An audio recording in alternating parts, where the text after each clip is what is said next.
Ek wil vanoggend begin deur vir jou sommer net 'n vraag te vra.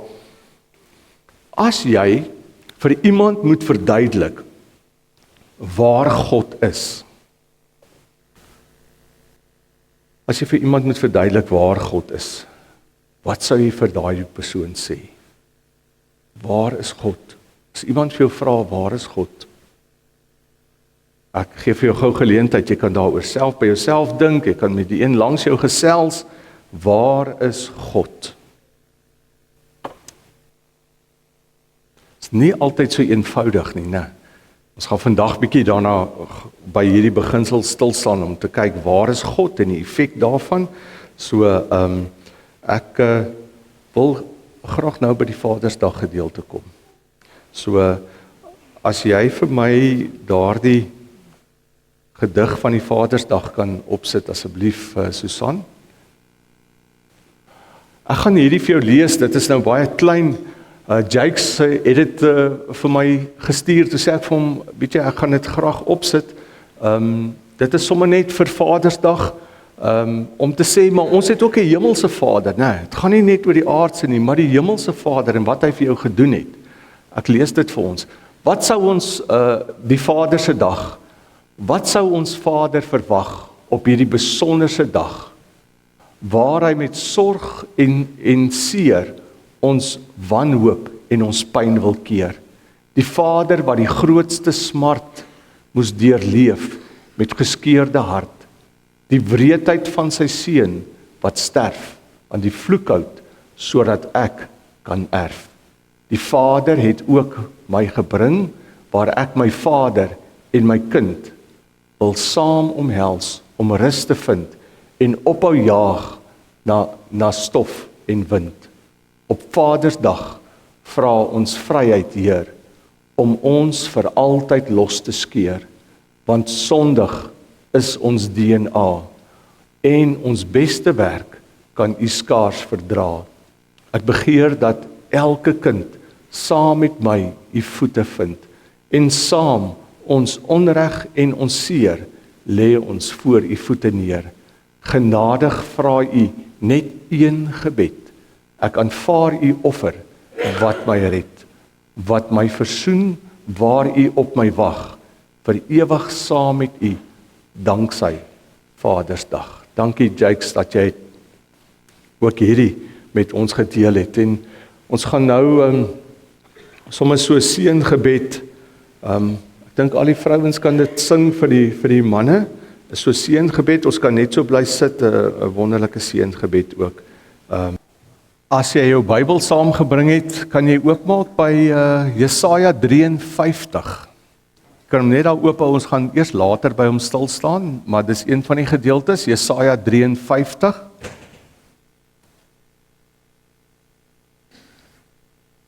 So baie mooi gedeelte.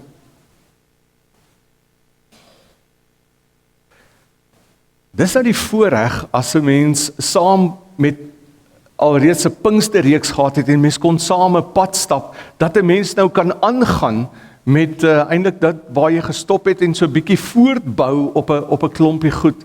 Maar ek gaan jou nie, as jy dit nou nie gekyk het nie of nie hier kon wees nie, gaan ek jou nou nie in die duister laat nie, so jy gaan nog steeds groot waarde uit vanoggend kan put. En ek wil sommer net begin deur vir jou net te vra, hoe gaan dit met jou sitkamertyd? En as ek vir jou vra, hoe gaan dit met jou sitkamertyd, dan is dit vir die besoekers, ons het so 'n sitkamer hier voor gehad en ons het vir mekaar gesê, dit is so belangrik om tyd met die Here te spandeer, dat jy rustig word en genoeg tyd met hom spandeer, want dit is wanneer jy sit en tyd met die Here spandeer, dat jy sy stem begin hoor.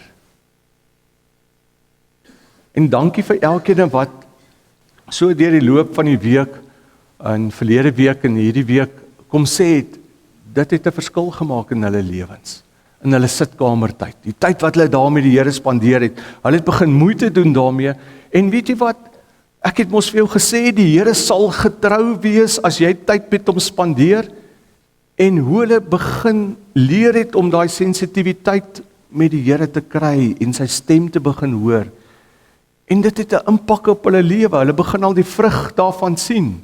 So as jy dit nog nie begin doen het nie, daar's klomp getuies daaroor wat al sê, weet jy wat, dit werk as ons dit doen.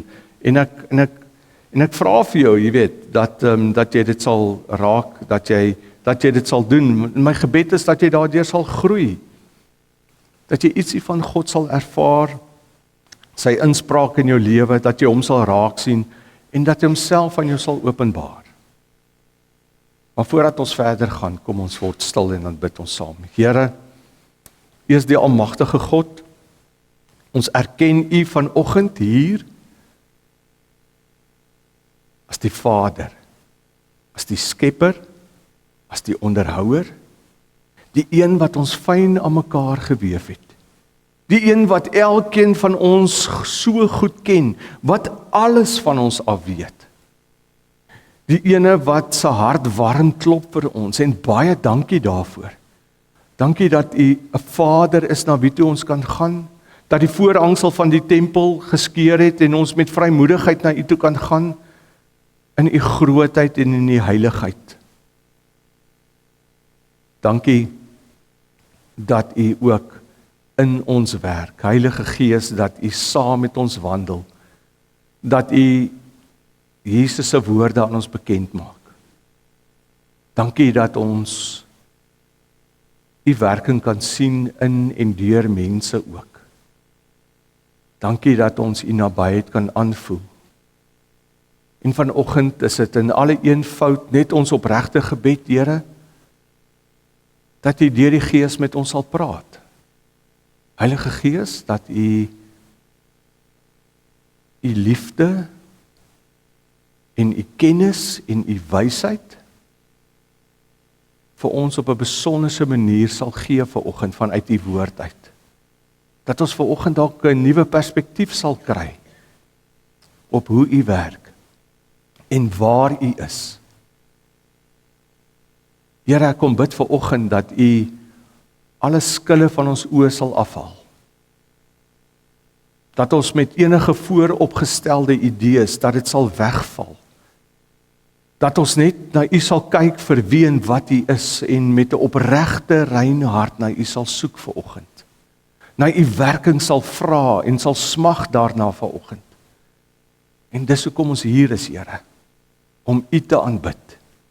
Ons is nie hier vir mense nie, Here, ons is hier vir U vanoggend. Daarom kom pleit ons by U, kom praat met ons. In Jesus naam bid ons dit. Amen. Nou ons het die afgelope paar weke het ons met mekaar gesels en toe sê ons, wat ons eintlik gesien het is, daar's eintlik twee groot paaie, wat ons vir mekaar gesê het. Daar's die pad, want almal wil graag by God uitkom. En ons sien 'n groot gedeelte van die Ou Testament, hoe dit daarin spandeer word, is deur om op jou eie by God te probeer uitkom met my werke, dat ek self by God wil uitkom, in sy guns wil kom, deur die manier hoe ek leef en optree, en al die oulike goed wat ek vir die wêreld doen. En ons weet, ons het by 'n punt gekom wat ons gesê het, wat die Here gesê het, maar weet jy wat, dit werk nie vir my nie, want julle hart is nie daarin nie, julle sukkel om dit reg te kry, om dit uit julle eie krag uit reg te kry, so ek gaan nie goed verander.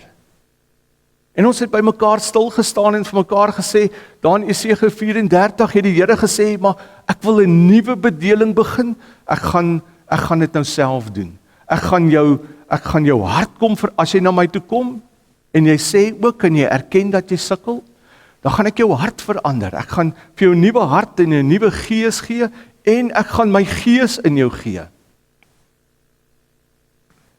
En hy sê, ek sal my herder stuur. En dan sien ons hoe die bedeling van Jesus Christus kom. En Jesus Christus wat alles kom verander het, en Jesus wat kom sê het, man, die lewe is nie te vind in hierdie goeders wat ek doen nie, dat ek heeltyd so moet optree en oulik moet wees nie. Hy sê nee, die lewe is te vind in my, in Christus. As jy in my glo, dan het jy die lewe. En 'n teks waarby ons stil gestaan het, wat ek net vanoggend weer wil noem, is daardie ene uit 1 Korintiërs 1 vers 30, wanneer hy sê, dit is wat Jesus kom doen het, né? Wanneer hy kom sê, Aan God is dit te danke dat julle met Christus Jesus verenig is. Ons moet God eer daarvoor, is nie onsself nie.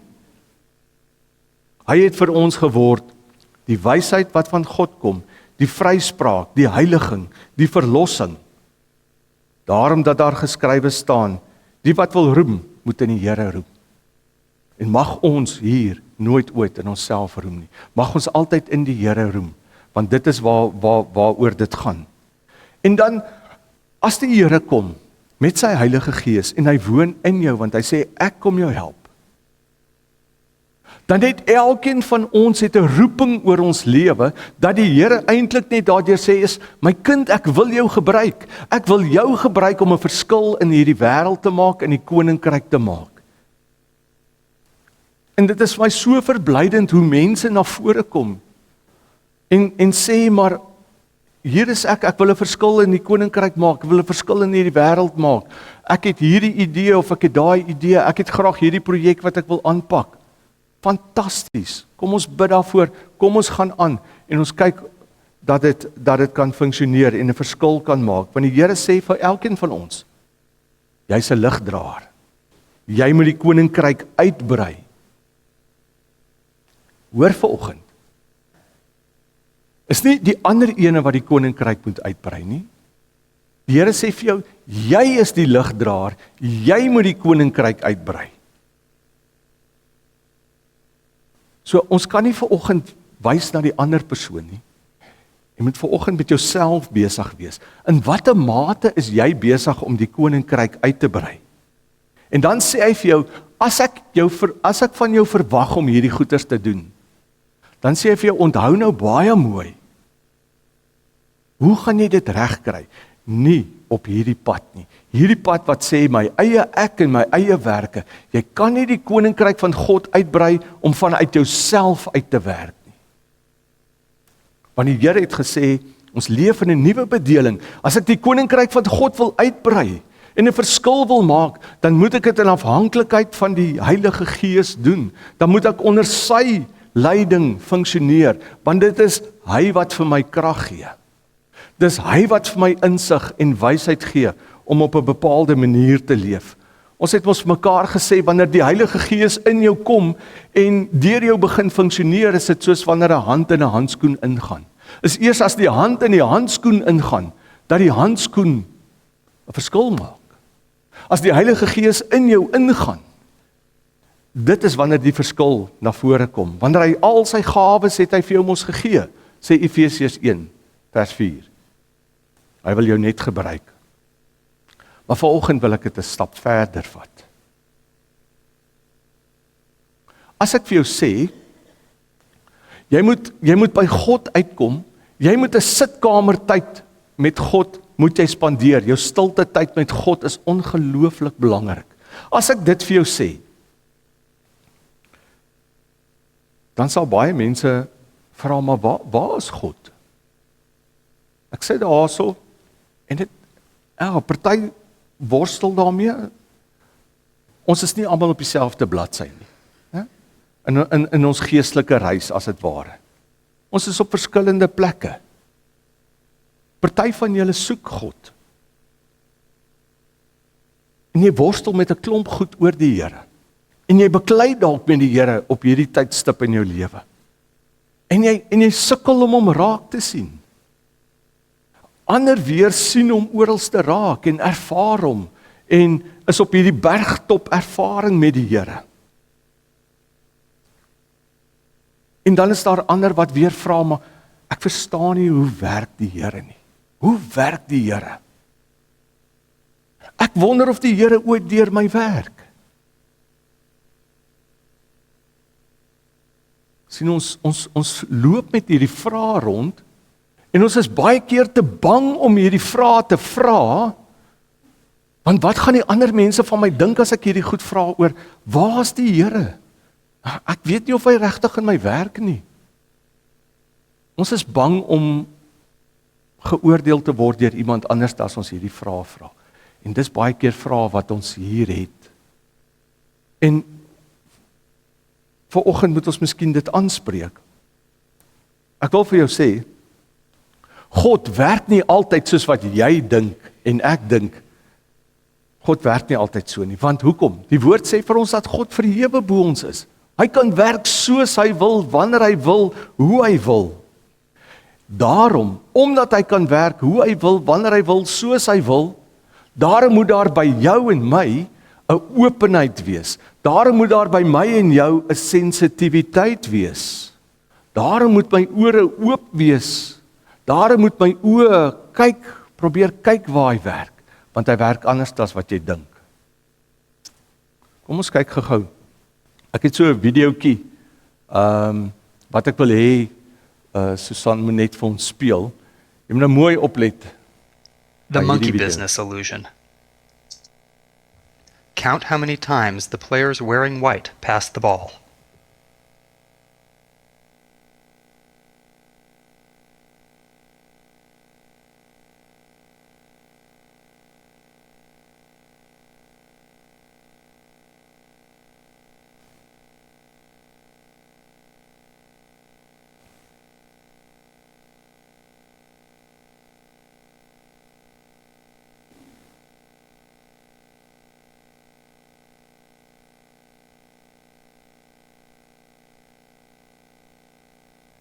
The correct answer is 16 passes.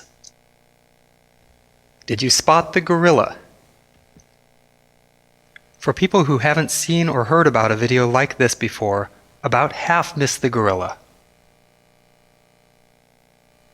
If you knew about the gorilla, you probably saw it. But did you notice the curtain changing color or the player on the black team leaving the game? Let's rewind and watch it again.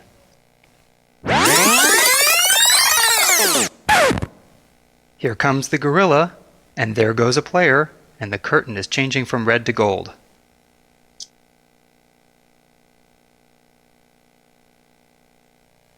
When you're looking for a gorilla, you often miss other unexpected events. And that's the monkey business illusion. Learn more about this Baie illusion. dankie, Susan. Wie het die eerste keer die gorilla gesien? Ja, as 'n paar wat dit gemis het, né? Want dis die hele ding, dis hoekom ek die video vir jou wys. En as jy die gorilla gesien het, dan het 'n paar van julle gemis dat die gordyn verander het en dat een van die spelers met die swart uitbeweeg het. Wat wil ek vir jou met hierdie video vandag illustreer? Dit gaan daaroor dat ons so gefokus is op sekere goed, dat die ander goed, as ek so gefokus is, dan skuif ander goed na die periferie, daar na die kantlyn toe, en dan mis ek dit. Soms ek so gefokus om sekere goeders te probeer raak sien, dat ek ander goed nie raak sien nie. Sekere goed te probeer hoor, dat ek ander goed eenvoudig nie hoor nie. En dis waar dit eintlik kom, ek wil dit sommer noem teologiese blindheid. Dis hoekom ek vir jou vra, waar soek jy, as jy na God soek, waar soek jy na God? Sien, want nou moet jy heeltyd jouself vergelyk met hierdie video, want as ek na God op 'n sekere plek soek, waar jy dink God is, as jy hom net daar soek, en jy so gefokus om hom daar te kry, dan gaan sekere goed waar God funksioneer, buite jou sigveld wees. Jy skuif dit daar na die kantlyn toe, daar na die periferie toe. Jy skuif dit soontoe en dan mis jy dit. Dis my persepsie van waar God is. Dis my persepsie van hoe God werk. En dan kom iemand anders en sê, nee, maar hierdie is my persepsie, dis hoe God, dan sê jy sê, nee, maar God werk nie so nie. Terwyl ons vergeet dat God baie keer mos nou maar, nie baie keer, dat God groter is as wat ons dink en kan doen. Somtyds, dat ons eie, ons laat toe dat ons hart en ons emosies,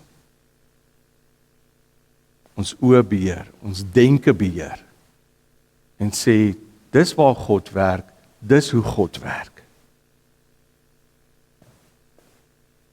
So, wat ek vanoggend vir jou wil sê is, oppas dat jy so gefokus is op waar jy dink God werk en waar jy dink God is, dat jy mis dat hy op ander plekke is. Dat jy soos in hierdie video dan nou die gorilla mis, of die gordyne wat verander, of die spelers wat uitbeweeg.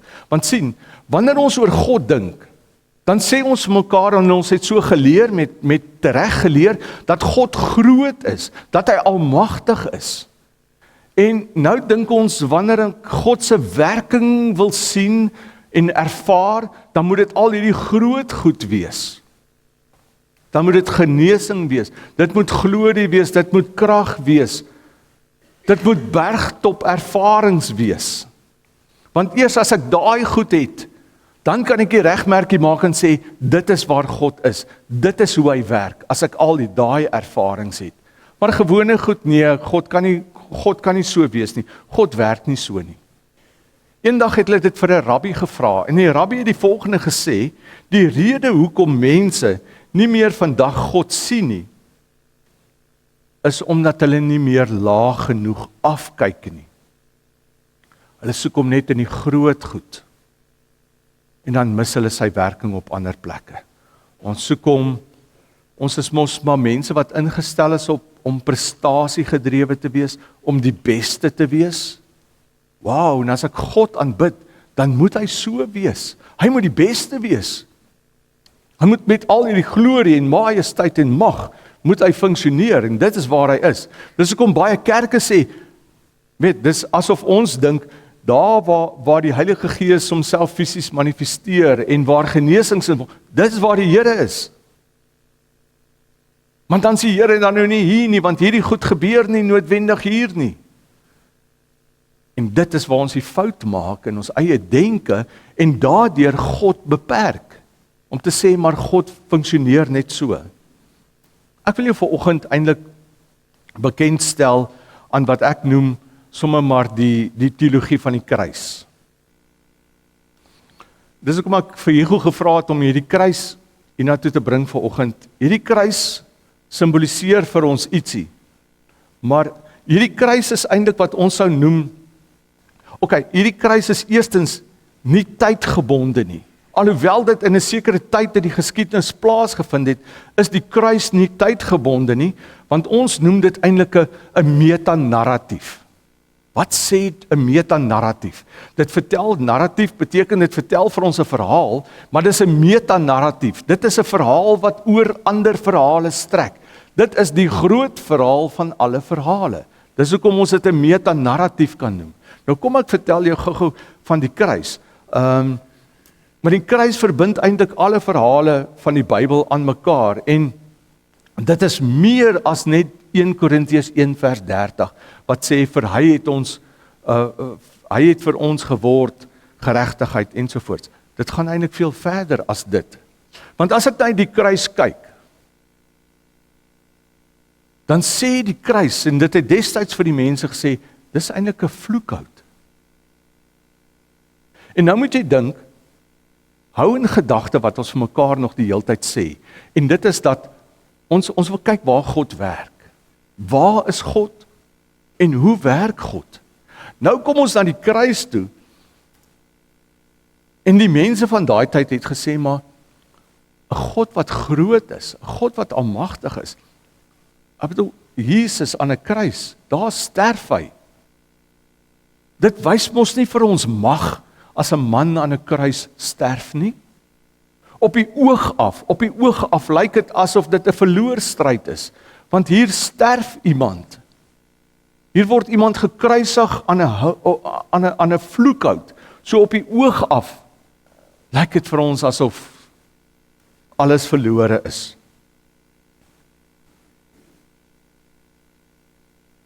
Dis op die voorgrond. Maar as jy gaan kyk na die agtergrond, en ons lees baie daarvan in Paulus se briewe, die agtergrond, eintlik dit wat agter die kruis gebeur. So op die voorgrond lyk dit as na 'n verloor saak, maar dit wat agter die kruis gebeur, is veel meer. Want agter die kruis is daar oorwinning. Agter die kruis is daar, wat eintlik so weggesteek is God se heerlikheid, sy mag en sy majesteit. Sy oorwinning. sien wanneer God kom werk,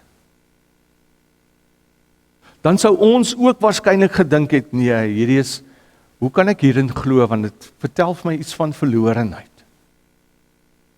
En dan mis ons die krag en die majesteit. So oppas om net so oor God te dink. Want dan kan jy dalk dit mis wat agter die kruis is. Die mag en die majesteit en die glorie. Dis nie dalk net op die voorgrond noodwendig nie. So jy moet jou persepsie baie breër maak wat dit aanbetref. Want sien, as ons praat van die kruis en 'n metanarratief, om dit ten volle te verstaan van hoe God hier werk op die voorgrond en hoe God werk op die agtergrond, moet ek jou eintlik na Genesis 1 toe vat. Want wat gebeur in Genesis 1?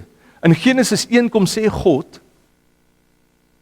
in die begin het God die hemel en die aarde gemaak. Nou, hoe was dit? Was daar al klare, alles was al klaar daar gewees en hy het net 'n paar regstellings kom doen? Nee.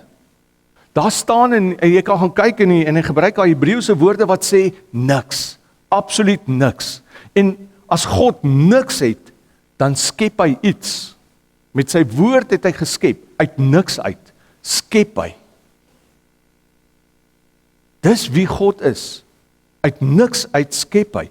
Hoe meer hy het om te werk, dis asof hoe meer hy het om te werk, hoe minder. Maar hoe minder hy het om te werk mee, hoe meer kry hy reg. Hy het niks gehad nie, en tog skep hy al hierdie planete, en hy skep die aarde, en dis die mensdom, en alles wat daarop is. Wanneer dit kom by jou en my, dan is dit dieselfde beginsel. Wanneer ek na die Here toe gaan, en ek sê vir die Here, Here, hier is my heiligheid, ek is oulik, hier is al my werke, ek doen al hierdie liefdadigheidswerk, ek doen al hierdie goed, en ek bring dit voor die Here. Dan dink ek, sê die Here, maar 'n bietjie moeilik om daarmee te werk. Jy het al reeds so baie, né? Sien, die Here wil eintlik hê dat ek en jy na hom toe kom en vir hom sê, Here, ek het niks. Ek het eintlik niks om vir u te bied nie. Maar hier is ek, gebruik vir my. En as jy op daai punt kom wat jy sê, Here, ek het niks, maar gebruik net vir my. Ek is beskikbaar. En as jy niks het nie, dan sê die Here, goed, nou het ek baie om mee te werk. As daar niks is nie, het ek baie om mee te werk. Want uit niks uit het ek 'n hele skepping na vore gebring. Uit niks uit. So as jy kom na die Here toe en sê, Here, ek het niks om vir u te bied nie, dan sê hy, dan het ek baie om mee te werk. En dit is God se proses. As ons sien hoe hy werk met Israel, dan sê hy maar, daar in Jeremia 18, Israel, julle is eintlik so vol van julle self, julle leef verkeerd, so ek kom julle afbreek. Ek gaan soos klei in die pottebakker se hand, gaan ek julle weer vorm. Ons breek dit af, en ons vorm julle weer. Na niks toe, en dan vorm ons dit weer. En dis hoe die Here werk. Dis hoe hy graag wil werk. Dis God se wil ek sê, eintlik sy kruis, daai kruisteologie waarvan ek praat, van jy op die voorgrond, op die sigbare, dink ons, dis 'n verloor stryd, maar in die agter werk hy heeltemal anderste. So niks is eintlik alles in God se oë. En as jy met niks is nie, dan sê God, goed, met jou leegheid na hom toe gaan, dan sê hy, goed, nou kan ek iets doen, nou kan ek maak wat ek wil hê. En dis wat hy met Israel gedoen het. As jy in die gedeelte gaan lees in Exodus 33, het ons vir Moses, né? Moses het 'n baie besonderse band met die Here gehad. Hy het al hierdie bergtop ervaring met die Here gehad, maar dan kom hy in Exodus 33, en dan het hy 'n versoek teenoor die Here, en hy sê daar vir hom in Exodus 33, vers 18, toe sê Moses, want hy vra vir die Here, of ek maar ietsie kan vra, is reg. Toe sê Moses vir hom, 33 vers 18, laat ek tog net u magtige verskyning sien. Is dit nie maar typies die mens nie, hè? Ons wil die glorie sien, ons wil die heerlikheid en die majesteit sien, Ons wil al hierdie goed ervaar en daar sê Moses, Here, ek wil net u magtigheid sien, u heerlikheid wil ek graag sien. En die Here sê toe vir hom, goed, ek sal met my voortreffelikheid verby jou beweeg. Maar weet jy wat gaan ek doen?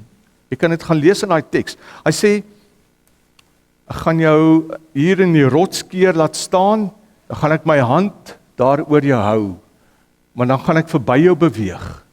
Want niemand wat my gesig sien, sal oorleef nie. Maar jy sal net die agterkant kan sien. Maar die agterkant sal vir jou genoeg wees.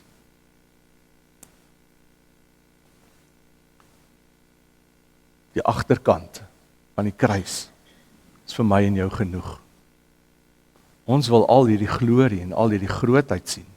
Maar die Here sê ek werk partykeer op 'n ander manier. My agterkant, daai agterkant is genoeg vir jou.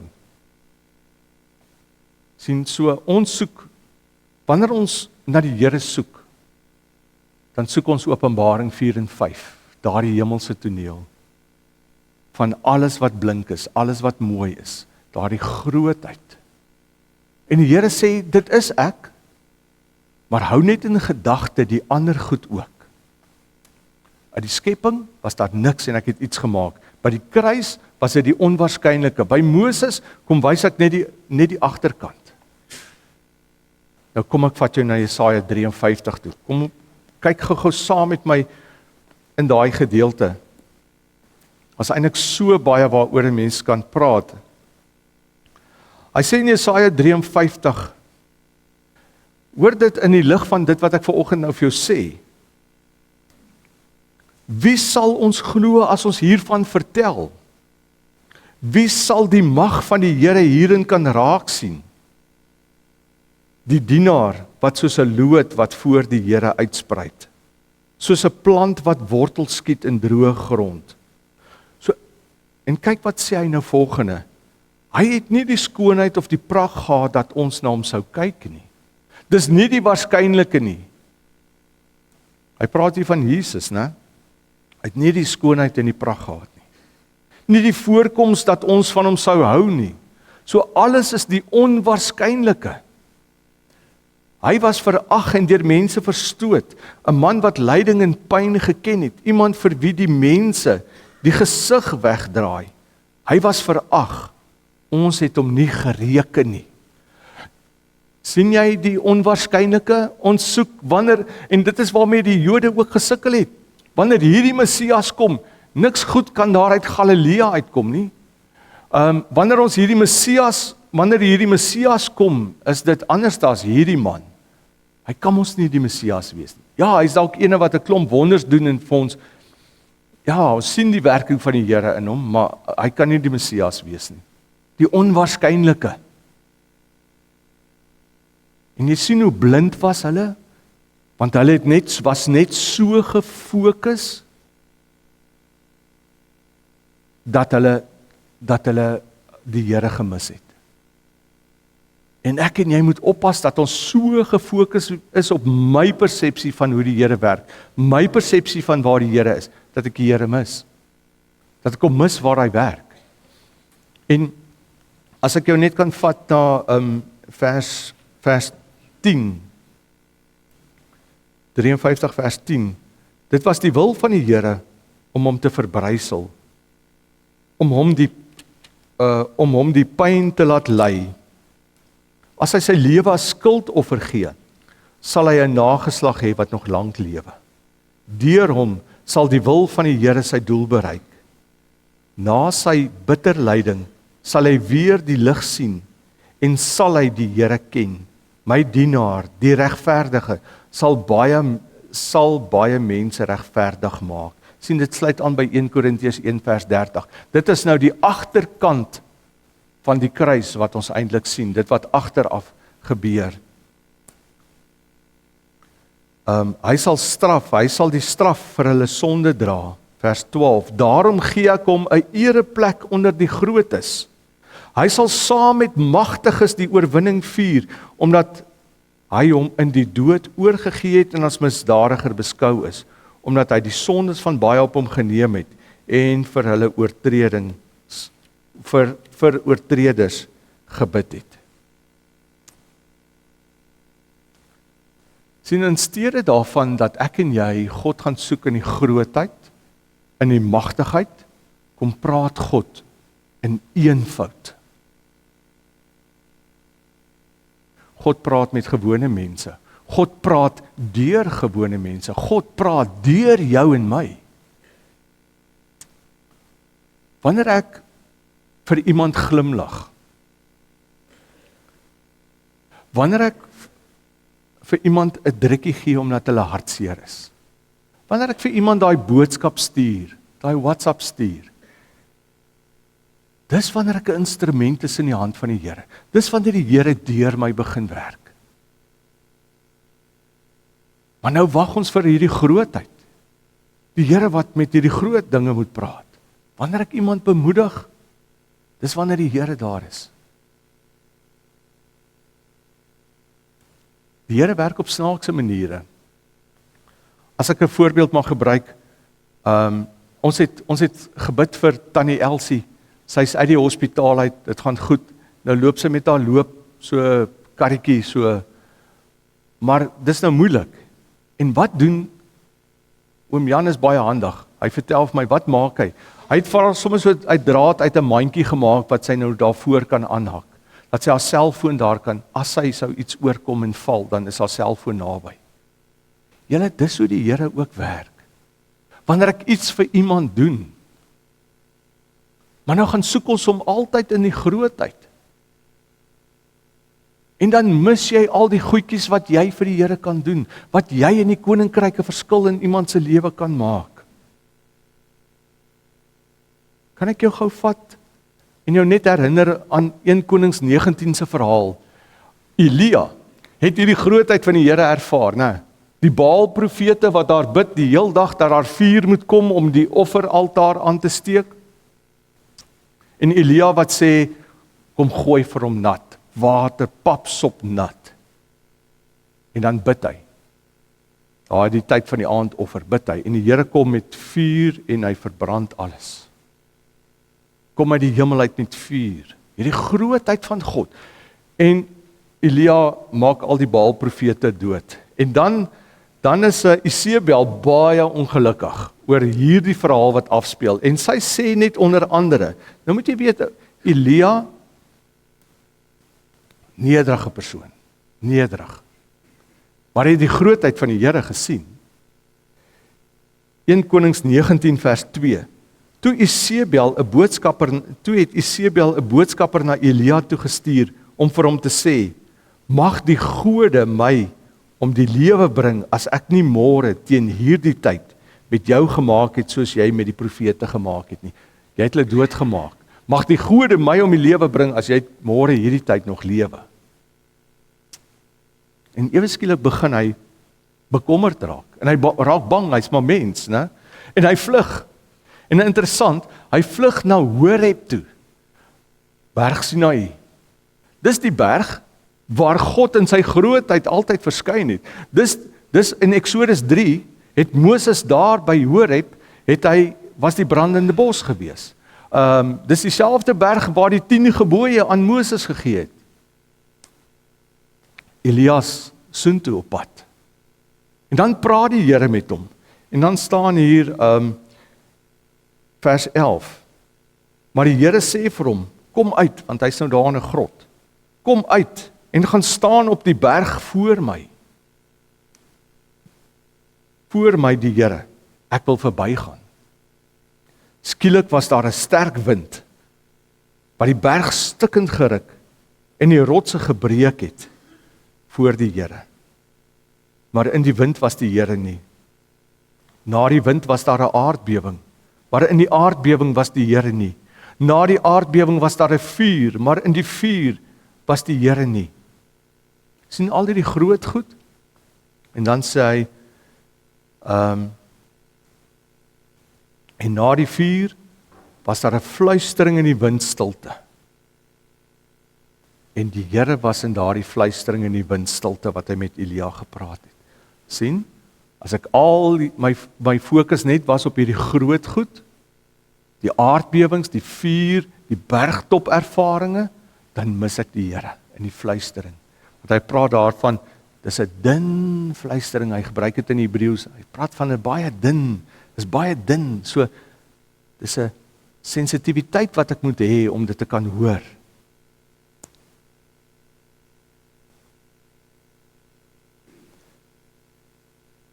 Hoekom praat die Here met Abraham en Sarai? Toe daar niks is nie, toe hulle nie meer kan kinders hê nie, sê die Here vir hulle, nou is daar niks, nou kan ek jou gebruik. Jakob, hy vat hom eers na die Jabok rivier toe, waar hy met hom moet beklei. En daar seën hy hom na Israel. Dawid, God gebruik weer die onwaarskynlike, die jongste. En hy maak hom koning. Man na sy hart. Paulus, weer eens die onwaarskynlike, gebruik die Here.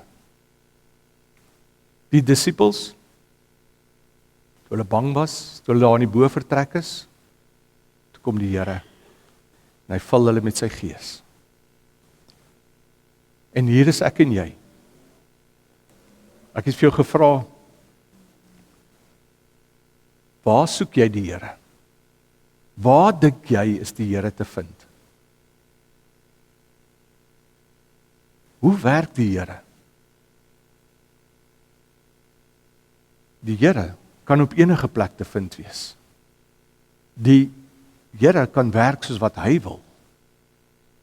Maar miskien wil ek vanoggend net vir jou sê, moet hom nie gaan soek in al die bergtop ervarings nie. Moet hom nie gaan soek in die vuur en die wind noodwendig nie. Hy kan daar wees. So wanneer jy in jou sitkamertyd en jou stilte tyd kom en jy praat met die Here en jy sit net daar, dan kan hy daar met jou praat. Hy gaan nie noodwendig in sy grootheid daar met jou praat, maar hy kan. Maar hy gaan met jou praat. En dan wanneer jy daar opstaan en jy beweeg in die wêreld, gaan leef anderste. Want iemand anderste kyk dalk vandag waar hulle die Here kan sien. En dalk is jy vandag net die Here se hande en voete. In die manier hoe jy praat, in die glimlag, in die oproep wat jy maak. Maar weet jy wat vra dit? Ek en jy moet afklim van ons troontjies af. Ek en jy moet niks word nie. Want as jy niks is, dan sê die Here, dis genoeg dat ek kan werk. En ek bid dat dit sal gebeur. Want as jy swak is, wat sê 2 Korintiërs 12? Wat sê hy vir Paulus? My krag kom tot volle werking wanneer jy swak is. Wat sê Galasiërs 2:20? Moet niks word nie sodat hy alles kan word.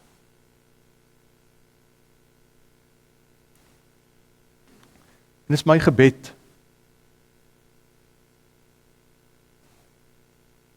dat ons sal uitgaan. Daar waar jy jou beroepe oefen, daar waar jy bly, dat jy daar sal gaan en in alle eenvoud die Here se hande en voete gaan wees. Dat jy daar waar jy gaan die koninkryk gaan uitbrei.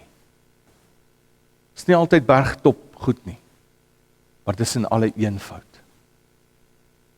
En mag die Here ons gemeente, mag hy ons elke keer soos klei afbreek, as ons dink ons is iemand of iets.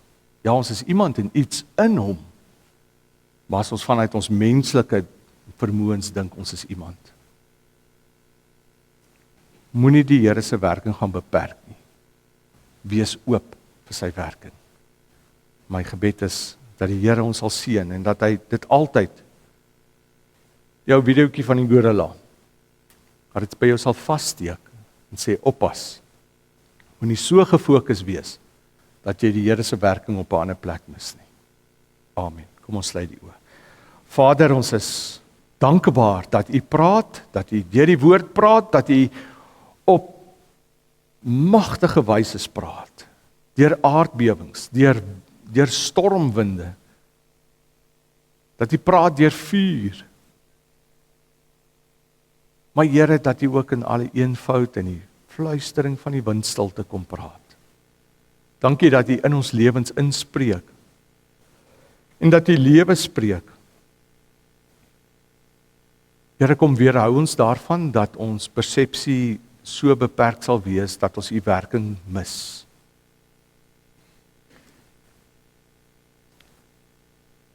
Vader, hier is ons vanoggend.